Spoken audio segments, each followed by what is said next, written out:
Ei, que você tá lendo aí tão concentrado, hein, pai? Sim, meu filho. Nem queira saber. É o extrato da conta do banco. E daí? É ruim ler um extrato? Exato. É muito chato ler um extrato. Por quê? A letra pequenininha, é? Não é o problema da letra. É ruim porque a gente vê que está sem dinheiro. Ah, deixa de exagero. Seu problema não é dinheiro. Não é? É sim, senhor.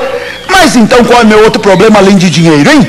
Ah, bom, você se preocupa demais, meu pai. Muito, entendeu?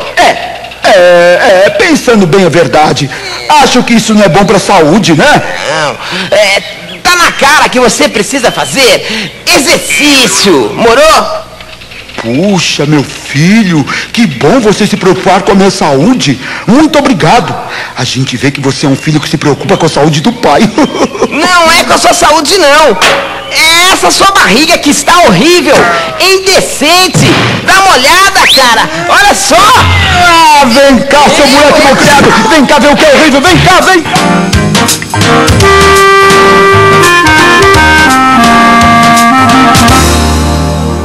Neste programa você aprendeu a escrever extrato, exato, exagero, exercício.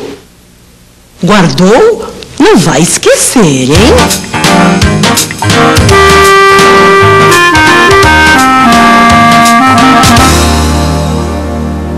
Já que você aprendeu estas palavras, adivinhe como se escreve. Exemplo, extraterrestre, exame, extravagante.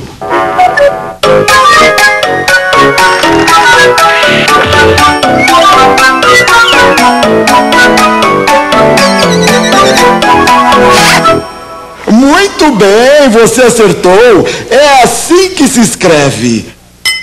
Exemplo, extraterrestre, exame extravagante.